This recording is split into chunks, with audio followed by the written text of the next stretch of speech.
1절로 3절까지입니다. 요한계시록 1장 1절로 3절까지 말씀 한 절씩 교독하겠습니다.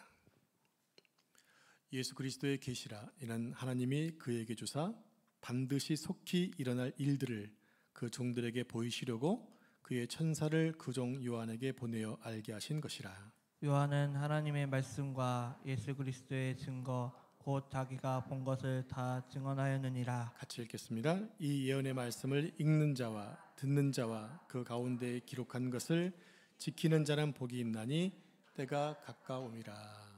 아멘. 이 말씀은 살아계신 하나님의 말씀입니다. 아멘. 우리 지난주부터 요한계시록 강의를 시작했는데요.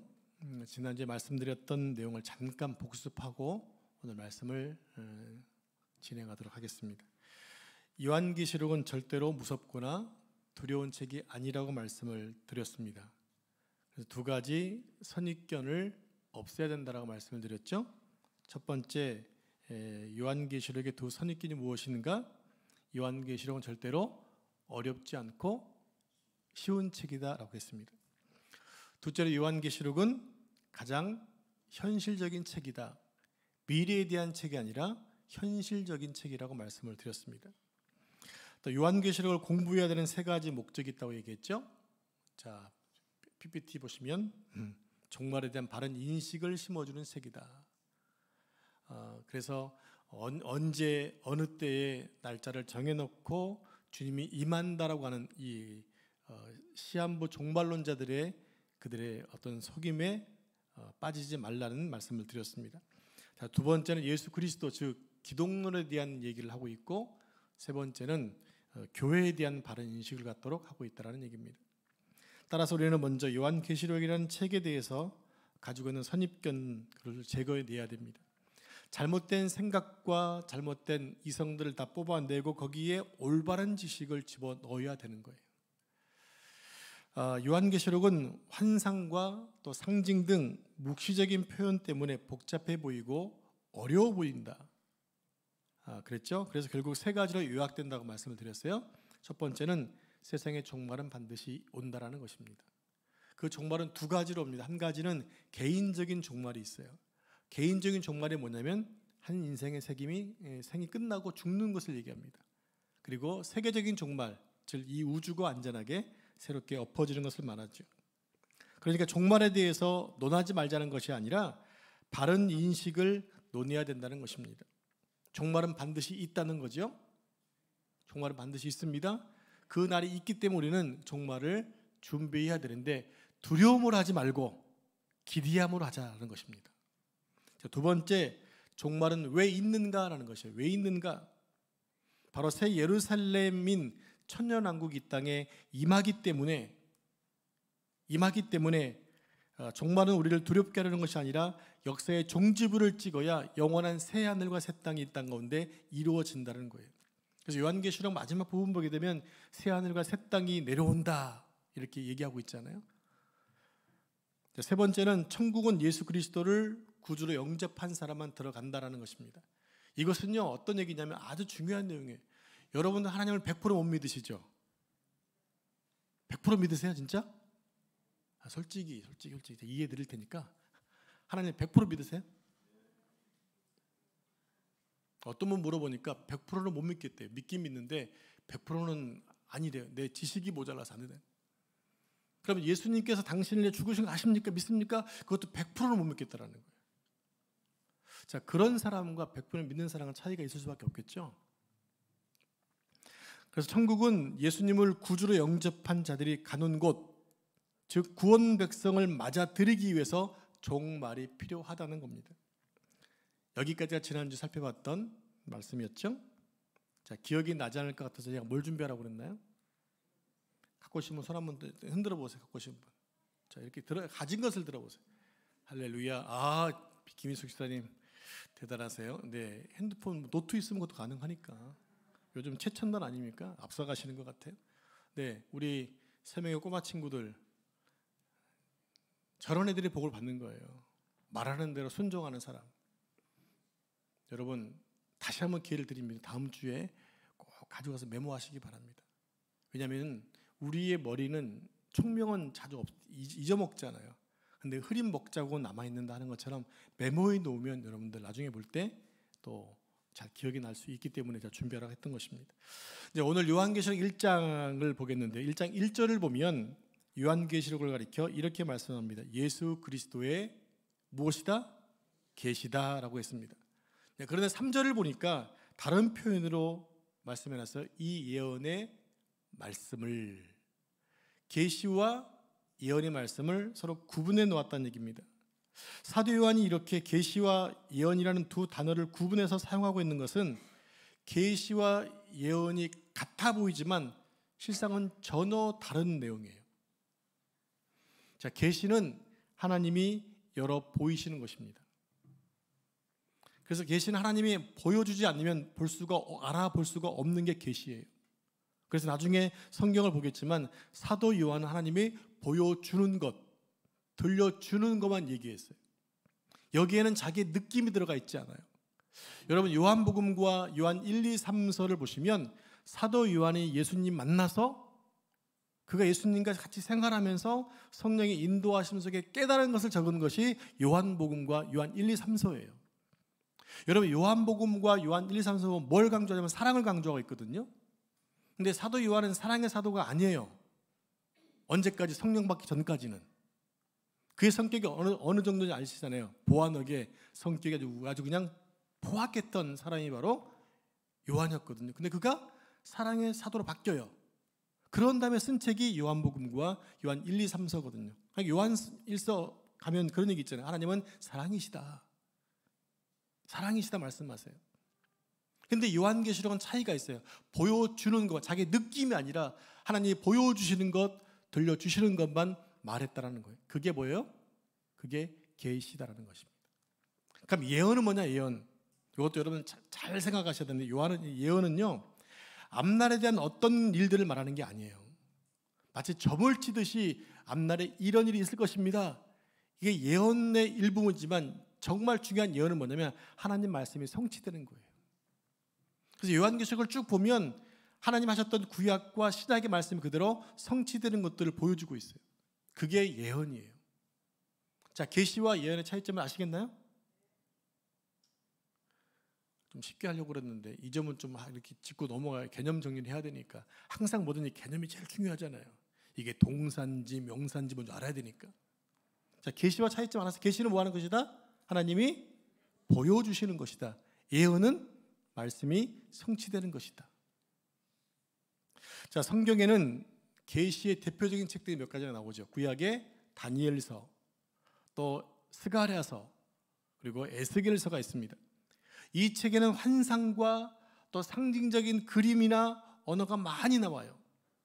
그래서 뭐가 나옵니까? 대표 다니엘서 보게 되면 곰이 나오고 독수리가 나오고 사자 얼굴이 나오고 막 그러잖아요. 그게 상징하는 의미가 있다라는 거예요. 그래서 곰은 독일을 의미하고 독수리는 미국을 상징, 이렇게 얘기하는 분도 계신데 뭔가 의미하는 상징하는 그림들이 다 들어있는 거예요. 이게 계시의 책이라는 거죠.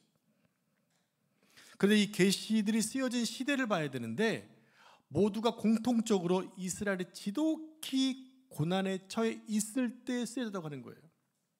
여러분 다니엘서가 언제 쓰여졌죠? 포로 때 쓰여진 거예요. 포로 시대 때. 바벨론 포로 때. 스가랴서는요. 역시 바벨론 포로 때 쓰여진 책이 스가랴서입니다. 그러면 에스겔은요? 역시 바벨론 포로 시대 때. 그러니까 포로, 여러분 우리는 포로라 생각하면 쉬울 것 같지만 포로는 정말 어려운 삶인 거예요. 자기 주권도 없고요. 자기 생각도 없어요. 그냥 강대국에 의해서 어려움을 당하는 것이 포로 시대 삶이거든요. 그때 너무 인생이 힘드니까 하나님의 소망을 주시려고 계시의 말씀을 주셨던 거예요. 지속되는 힘든 포로 생활로 하나님의 백성은 점점 지쳐갑니다. 그 억압의 고통 때문에 좌절하고 포기할 때쯤 되면 하나님의 소망을 열어주시는 거예요. 그러니까 하나님의 사람들은 하나님 훈련시키실 때 어려움에 처할 수 있고 답이 안 보일 때가 있을 수 있어요. 여러분 그때 포기할 것이 아니라 그때 하나님 말씀이 들려지세요. 내 인생의 마지막이 하나님의 역사의 시작이다라는 것입니다. 우리는 어떤 훈련을 자주 해야 되느냐? 내려놓는 훈련을 자주 하셔야 돼요. 포기하는 훈련, 내려놓는 훈련이 필요합니다. 그럴 때 주님께서 역사를 써나가신다는 얘기입니다. 자, 계시의 책에서 가장 중요한 요점은요, 장래에 일어날 일들에 관한 내용이에요. 자, 그 내용들을 통해서 어떤 일이 일어날 것인지를 말씀해주고 있는 거죠. 자, 요한계시록 5장 1절 말씀부터 3절까지 말씀을 함께 화면 보고 한 절씩 교독하겠습니다. 내가 봄에 보좌에 앉으신 이의 오른손에 두루마리가 있으니 안팎으로 썩고 7인으로 봉하였더라. 또 봄에 힘있는 천사가 큰 음성으로 외치기를 누가 그 두루마리를 펴며 그 인을 떼기에 합당하냐 하나. 3절 같이 읽습니다. 하늘 위에나 땅 위에나 땅 아래에 능히 그 두루마리를 펴거나 보거나 할 자가 없더라. 근데 이 말씀에서 두루마리가 지금 어떻게 돼 있어요? 봉해져 있어요. 이 봉한다는 말이 뭐냐면 편지를 쓰고 나서 편지 봉투에 넣죠. 그런 다음에 풀칠을 내서 딱 덮습니다. 그것만 가지고 안 되니까 거기다 뭐 합니까? 도장을 딱 찍어. 이게 바로 봉하는 거예요. 그 봉한 것을 함부로 열었다가는 이제 큰 책임을 지는 게 요즘 시대잖아요. 과거에도 그랬어요. 이 봉한 것들 주로 왕들이 보냈는데 함부로 서민들이 왕의 그 편지를 볼 수가 없는 거죠. 그러니까 반드시 받은 사람이, 왕이 보낸 사람만이 그것을 열 수가 있는 거예요. 이게 봉했다라는 의미예요. 근데 지금 이 봉함하다라는 얘기는 무슨 뜻이냐면 감추다라는 뜻이에요. 감추다. 마지막 때까지는 이 내용을 모른다라는 거예요. 그게 언제 때부터냐? 다니엘서 때 기록했던 그것이 계속 연장되어서 왔다라는 거죠. 그리고 이제 마지막 때가 왔기에 누군가 그 봉함되어진 봉인을 떼어야 하는데 중요한 것은 하늘 위에 땅 아래에서 이 봉인을 뗄 만한 합당한 인물이 안 보였다라는 거예요. 그러니까 사도 요한이 막 웁니다. 자, 계속 한번 볼까요? 그것에 대한 말씀입니다. 요한계시록 5장 4절로 7절까지 말씀을 다시 한 절씩 교독합니다. 그 두루마리를 펴거나 보거나 하기에 합당한 자가 보이지 아니하기로 내가 크게 울었더니 장로 중에 한 사람이 내게 말하되 울지 말라. 유대 지파의 사자 다윗의 뿌리가 이겼으니 그 두루마리와 그 7인을 떼시라 하더라. 내가 또 보니 보좌와 네 생물과 장로들 사이에 한 어린 양이 서 있는데 일찍이 죽임을 당한 것 같더라. 그에게 7뿔과 7눈이 있으니 이 눈들은 온 땅에 보내심을 받은 하나님의 7영이더라. 그 어린 양이 나와서 보좌에 앉으신 이의 오른손에서 두루마리를 취하시니라. 여기서 보게 되면 중요한 어구가 나오는데 일찍이 죽임을 당한 것 같은 어린 양이 나옵니다. 자, 이게 무엇을 상징하는 것 같습니까? 누굴 말하는 것 같아요? 바로 예수 그리스도입니다. 우린 이미 여러분 제가 여러 번 유월절 얘기하고 어린 양 얘기했기 때문에 딱 금방 눈치챘을 거예요. 여러분 그게 실력이에요. 들은 것을 기억해내는 게. 근데 이 어린 양이 언제 죽었다? 어떻게 죽었다? 일찍이 죽임을 당했다라는 거예요. 자, 세례 요한도 예수님을 보자 어떻게 말씀했냐면 보라 세상죄를 지고 가는 하나님의 어린 양이다 얘기했어요. 그러니까 예수님이 오신 것은 그냥 온 양이 아니라 유월절 양으로 오신 거예요. 유월절 양으로 왔다는 얘기가 무엇입니까? 예수님이 죽으셔야만 구원이 완성된다는 그런 의미거든요. 그래서 어린 양을 함부로 쓰는 것이 아니라 세상죄를 지고 간 하나님 어린 양으로 이 땅에 오신 그 예수님이 죽으셨습니다. 누구를 위해서? 우리를 위해서 죽으셨어요. 그것을 믿는 게 믿음이고 그렇게 믿을 때 우리에게 구원의 문이 열려지는 거예요. 자, 어린 양은 예수 그리스도를 상징합니다. 그런데 이 어린 양이 드디어 마지막 때가 임박하자 봉한 두루마리를 취합니다. 왜 취합니까? 열어야 되니까. 봉인을 떼야 되니까 그 편지를 받은 거예요. 자, 그러니까 다니엘 때부터 봉인된 두루마리 책이 예수 그리스도를 통해서 이제 드디어 봉인이 열려지게 되는 것입니다. 하나님이 풀무불 같은 세계 역사 속에서 하나님의 백성이 겪게 될 어려움과 또 앞으로 닥쳐올 일들에 관해서 구약의 다니엘에게 환상으로 보여줬던 내용들이 있습니다. 그 내용들은 과거에 새벽 예배 때 제가 쭉 했을 때 아실 거예요. 죽고라니까 그 다니엘이 포로 잡혀갔을 때 바벨론, 그 이후에 메데바사, 그 이후에 헬라 제국, 그 이후에 로마 제국, 이것이 계속해서 예언된 것이 그대로 성취됐거든요. 신기하게 성취가 되고 있다는 얘기예요.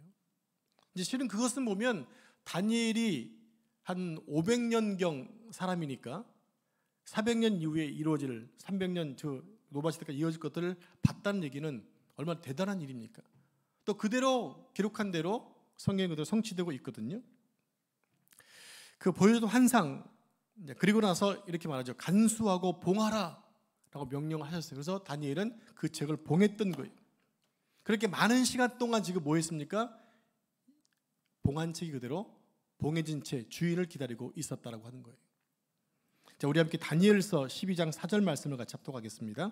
화면 보면서 화면 보고 시작. 다니엘아, 마지막 때까지 이 말을 간수하고 이 글을 봉함하라. 많은 사람이 빨리 왕래하며 지식이 더하리라. 네, 이 글을 봉함하라 말씀합니다. 봉함하라. 계속해서 요한계시록 6장 1절 말씀 합독합니다. 시작. 내가 봄에 어린 양 7인 중에 하나를 떼시는데 그때 내가 들으니 내 생물 중에 하나가 우리소리같이 말하되 오라 하기로. 아멘. 자, 다니엘이 마지막 때의 일을 기록하고 그 책을 봉함했습니다.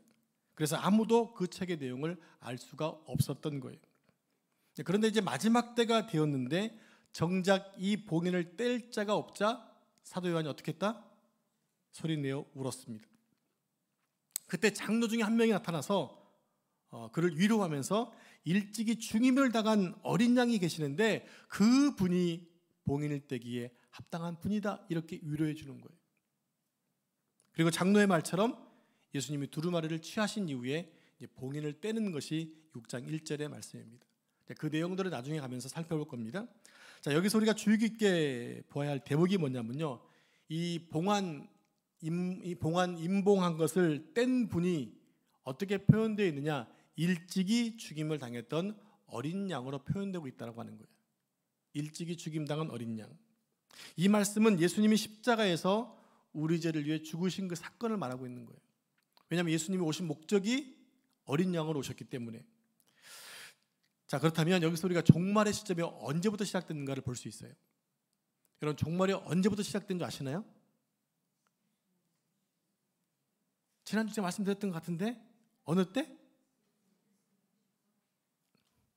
제가 귀가 좀 이렇게 좀 봉해져 가지고 자, 다시 생각해 보겠습니다. 자, 하나님은 다니엘에게서 책의 봉인을 마지막까지 떼지 말고 간서라고 하셨는데 그 책을 어린 양이 신 예수님이 떼셨어요. 그러니까 실질적으로 이때부터 종말이 시작된 것임을 알 수 있습니다. 그러니까 성경의 관점에서 종말은 언제나 예수 그리스도의 십자가 사건을 말하고 있는 거예요. 십자가 사건부터 우리의 죄를 속량하기 위해서 골고다에서 십자가에 죽으신 그 사건부터 종말은 시작되었다고 하는 거예요. 그래서 우리는 지금 이 종말의 시대를 거쳐가고 있는 거죠. 아직 주님 오지 않으셨기 때문에 종말의 시간들을 거쳐가고 있는 거예요. 그래서 우리 구원에 대해서 얘기할 때 구원을 이렇게 정의합니다. 이미, 그리고 아직. 무슨 얘기냐면 우리는 이미 구원을 받았다. 그러나 아직 완성되지 않았다. 우리 지금 그 중간길을 지금 걷고 있다는 얘기입니다. 종말이 십자가 사건으로부터 시작된다는 선언이 정당하려면 아주 중요한 신학적 전제가 하나 필요해요. 그게 무슨 얘기냐면 2000년 전에 주님 십자가에 달려 돌아가셨는데 그 예수님이 하나님의 아들이셔야만 가능하다는 거예요. 이게 무슨 얘기냐? 십자가를 진 그 주님이 하나님의 아들이 아니라 이슬람교의 마호멧이라든지 성인 중에 한 명이면 곤란하다는 거예요. 왜 그렇습니까? 그들은 죄인이기 때문에. 죄 없으신 하나님이 죽으셔야만 이 사건이 성취가 되어진다는 얘기예요. 그리고 그때부터 종말이 시작된다는 얘기입니다. 그러니까 뭡니까? 하나님이 시작하신 역사를 하나님이 끝내신다는 얘기입니다. 지금 하나님의 나라가 임했다고 해서 우리가 뭘 생각하나요? 주님의 통치가 임하는 것을 얘기하잖아요. 나라이니까. 그럼 왕의 통치가 이루어지는 것이 하나님의 나라이고 지금 우리가 그 세계를 갖고 있는데 그래서 우리 삶 가운데 하나님이 늘 통치하시는 것들이 나타나야 한다는 거예요. 그게 뭐로 나타나나요? 말씀의 순종을 통해 이루어지고 있는 거예요. 자, 이때 십자가 사건이 낳은 결과가 있어요. 어떤 결과가 있느냐? 예수님의 십자가 죽음 때문에 뭐가 탄생하냐면 교회가 탄생을 해요. 그리고 이 교회의 머리가 예수 그리스도가 되신다는 겁니다. 여러분 이런 말 들으셨나요? 건축자들의 버린 돌이 모퉁이 돌이 되었다. 이 모퉁이 돌이 바로 예수 그리스도를 상징하잖아요. 그러니까 교회는 예수 그리스도의 십자가 사역을 통해서 시작이 된 것이고, 예수 그리스도가 이 땅에 다시 오실 그날을 준비하는 공동체로 교회가 탄생되었다고 하는 거예요. 자, 그럼 이게 어떤 내용인지 다 살펴보겠습니다. 예수님이 십자가에 달리셨습니다. 그때 십자가 밑에 사도 요한과 예수님의 어머니 마리아가 있었습니다. 예수님 5번 하신 말씀이잖아요. 보라 내 어머니다. 그러면서 요한에게 어머니를 부탁을 드립니다. 여기 이상한 게 없나요? 예수님에게는 동생이 5명 이상 있었거든요. 그러면 당연히 어머니를 돌봐야 될 사람은 누구예요? 예수님의 동생들이잖아요. 그런데 동생들에게 부탁하지 않고 사도 요한에게 부탁을 해요. 이게 뭐냐면 바로 교회 공동체, 새로운 교회 공동체가 파생되었음을 얘기하고 있다는 얘기입니다. 즉 가족이 가족 중심이 아니라 이제 그리스도의 보혈로 이루어진 공동체가 형성된 것인데, 이것이 바로 교회의 연합이라는 거예요. 그러니까 십자가 구속의 자리는 교회 공동체의 출발점이 되었다고 하는 거죠. 여러분 교회는 십자가가 없으면 탄생될 수가 없습니다. 예수님께서 죽으셔야 됐기 때문에 교회가 세워지게 되었다라는 거죠. 자, 그러니까 매우 중요한 사실 하나가 뭐냐면 요한계시록은 교회로 시작을 해서 교회로 마무리된다는 것입니다. 자, 여러분 그러면 요한계시록의 수신자가 누구인 줄 아시죠? 요한계시록의 저자가 누구예요? 사도 요한입니다. 그럼 편지를 썼으면 편지를 받은 사람이 있을 거 아닙니까? 받은 수신자가 누구예요? 바로 우리가 아니라 그 당시에 소아시아에 있는 7교회입니다. 나중에 다음 주 살펴볼 텐데 7교회, 지금의 튀르키예 지역의 소아시아에 있는, 즉 마게도냐지 가까운 노마 가까운 쪽에 있는 소아시아 쪽에 있는 7교회가 이 수신자입니다. 7교회 혹시 이름 아시는데 한번 얘기해 볼까요? 에베소 교회, 서머나 교회, 버가모 교회, 두아드라 교회, 사대 교회, 빌라델리아, 또 하나 라오디게아 교회. 나이스. 실력이 대단합니다. 네. 이미 살펴보지도 않은 것을 미리 다 알고 오셨으니까 대단합니다. 그 7교회에게 편지 보냅니다. 그러면 그 7교회가 뭘 상징하느냐? 오늘날 현대 교회와 우리를 상징하고 있다는 얘기예요. 그래서 요한계시록은 누구한테 쓴 책이에요? 결국은 나에게 쓴 책이 되는 거죠. 왜요? 우리가 지금 이 시대에 종말을 준비해야 되니까, 종말의 시대를 살고 있으니까 우리에게 주신 말씀이라는 것입니다. 그러므로 교회를 이루는 구성원이 누구냐? 바로 우리 성도들이라는 거예요. 어떤 건물이 아니라 교회의 모임 공동체를 이야기하고 있다는 얘기입니다.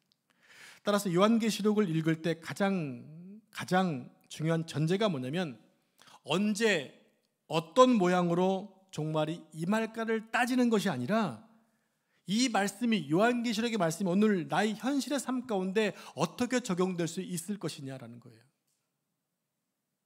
나는 어떻게 순종하고 어떻게 살아가야 하는가? 요한계시록을 읽으면서 우리가 함께 가져야 될 숙제라고 하는 것입니다. 여러분, 제가 주일날 숙제 드리는데 하고 계시나요? 웬 숙제? 웬 숙제? 숙제하고 계시나요? 제가 이럴 때마다 제가 좀 낙심을 해요. 참 낙심돼요. 웬 숙제? 무슨 숙제가 있었어요? 이렇게 교회 학교 다니는데 제가 뭐 하라고 그랬죠?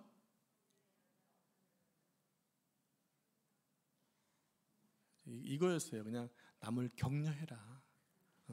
넘치는 은혜와 긍휼의 마음을 가지고 어려움 당한 자를 모아라, 격려해라. 그래서 문자 메시지 보내고 카톡 좀 보내고 이메일 보내고 밥 한 끼, 차 한 끼 사라고 말씀드렸잖아요. 그걸 적용 안 하면요 절대로 기억이 안 나요, 말씀이. 제가 최근에 깨달은 게 뭐냐면, 왜 성도들이 물어도 모를까? 적용을 안 하기 때문에 모르는 거예요. 적용 안 하기 때문에. 그 얘기 뭡니까? 결국 내 신앙이 성장하지 않고 있다는 얘기예요. 말씀을 들었는데 기억할 것 같죠? 돌아서면 다 까먹잖아요. 그러니까 그것을 적용하게 되면 그 적용한 부분은 남아 있는 거죠. 그게 믿음이 되어져 가는 거예요. 아직 3일 남았으니까 저는 오늘 그래서 일부러 제가 누구한테 전화했거든요. 저는 격려해서 지금 이 어려운 때 어떻게 지내시냐고 막. 저 숙제해야 되잖아요, 저도. 혹시 저한테 전화 받고 싶으신 분 혹시 계세요? 제가 해드릴게요. 잉크 한번 해주면 해드리겠습니다. 근데 반드시 성경을 읽을 때마다 또 기억해야 될 것이 있어요. 당시의 독자들의 상황들을 살펴봐야 한다는 거예요. 그 독자들이 내용을 살펴보지 않으면 우리는 아주 이상한 해석을 할 수가 있다는 거죠. 왜냐하면요, 2000년 전의 모습과 지금은 너무너무 달라요. 삶의 환경이 너무 다르다.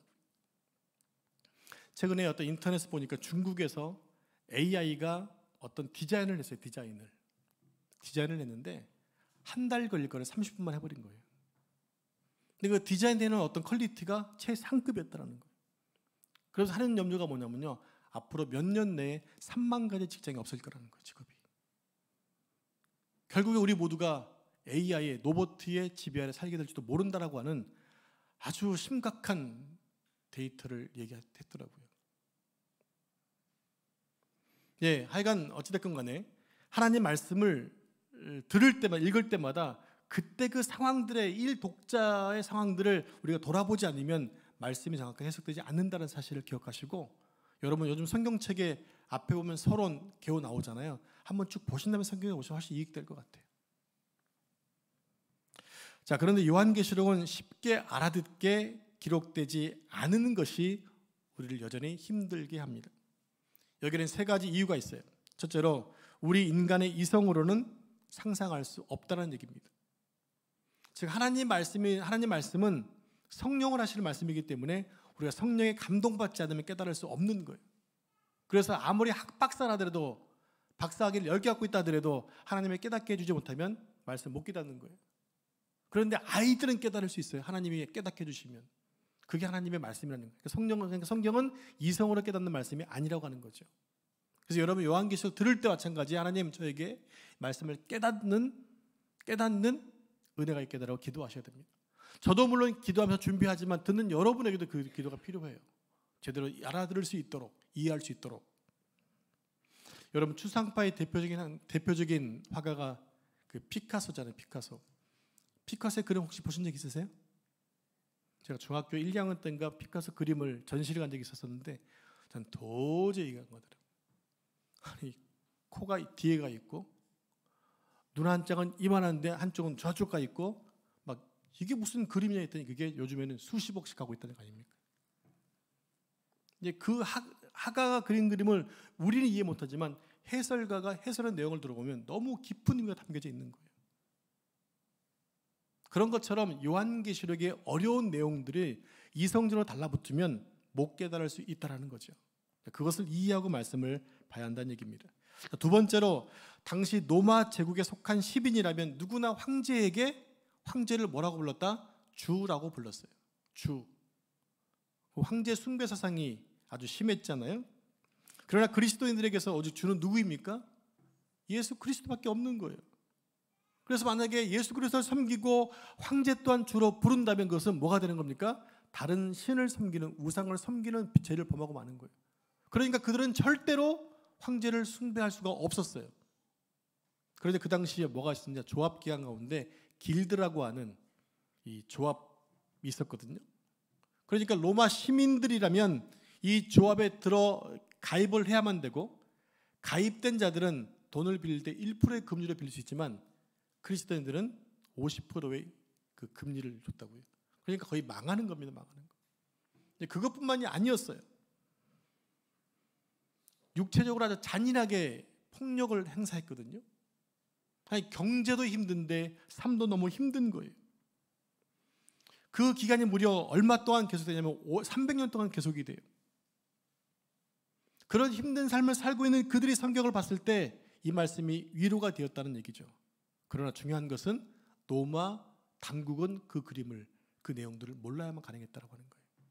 그 제가 지난주에서 불러드렸던 노래 있잖아요. 울며 떠든 봉숭아야.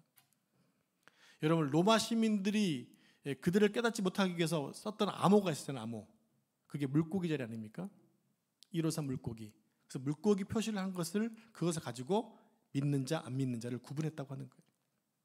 아는 사람 물고기가 뭘 상징하는 줄 알아요. 근데 모르는 사람은 그냥 물고 형상일 뿐이에요. 자, 그런 상징적인 이미지가 있다라는 얘기입니다. 그리고 실질적으로 성경에서 예를 들자면 666이라는 숫자가 나오고 또 하나 14만 4천 명이라는 숫자가 나옵니다. 이 숫자를 지금 누가 쓰고 있느냐? 신천지라든지 이단들이 쓰고 있어요.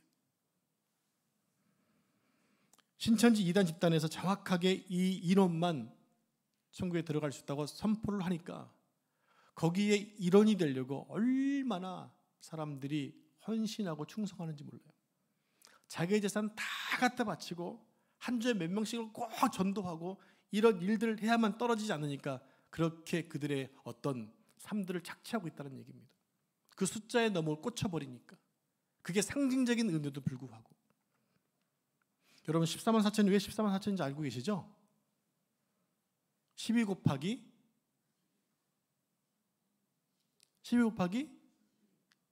얼마예요? 계산이 안 되는데? 네, 그렇게 하면은 14만 4천이 되는 거예요. 근데 그런데 그것이 12지파가 뭐냐? 이스라엘의 상징적인 숫자잖아요. 나라를 의미하는. 그 곱하기 9 곱하기인데 거기에 그 숫자에서 그 상징적인 의미인데 모든 열방의 사람들이 구원받는 의미인데 그렇게 숫자에 메워버리니까 거기에 들어가려고 별짓을 다 하고 있다는 얘기입니다. 근데 그것이 우리가 미혹되면 모두가 다 넘어갈 수 있다는 얘기예요. 여러분 미혹의 영이 있습니다.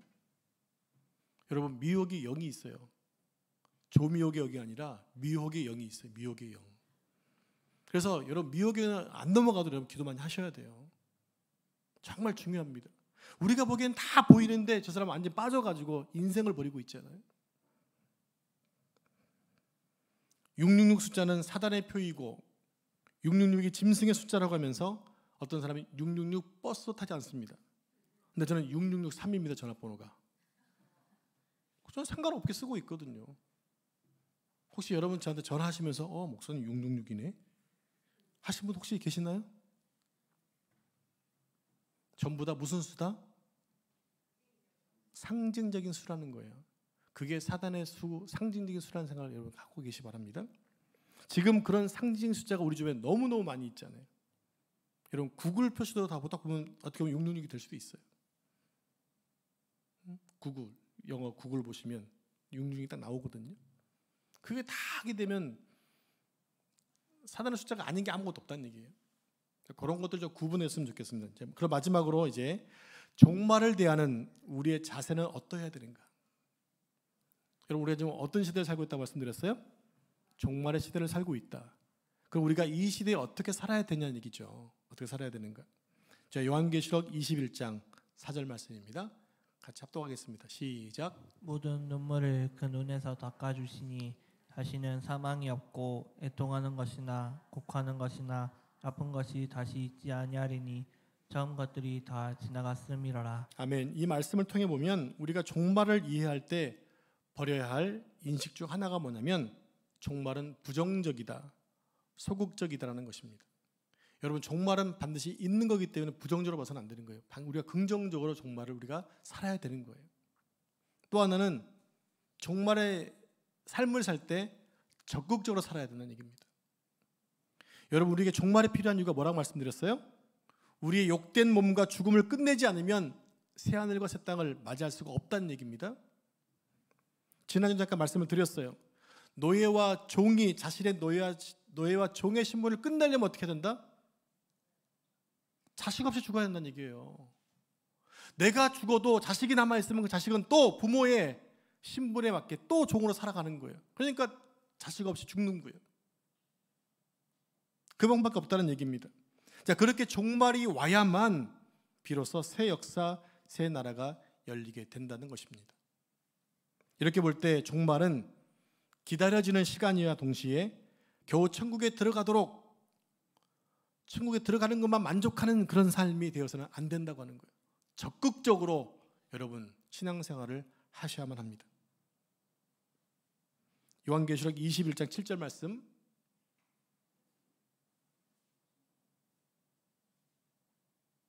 안 적었나요? 제가 읽어드리겠습니다. 이기는 자는 이것들을 상속으로 받으리라. 이기는 자는 이것들을 상속으로 받으리라. 나는 그의 하나님이 되고 그는 내 아들이 되리라. 이렇게 말씀하십니다. 우리는 이 말씀을 붙잡고 예수님 오시는 그날까지 말씀 속에서, 현실 속에서 날마다 주의 다시 오심을 간절히 기다릴 수 있는 삶의 모습으로 살아가야 한다는 것입니다.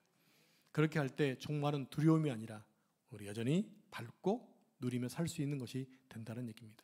그것이 요한계시록이 우리에게 주시는 풍성함이라는 사실을 기억하시고 다음 주에 몇 문장 꼭 갖고 오시기 바랍니다. 기도하겠습니다. 하나님 감사합니다.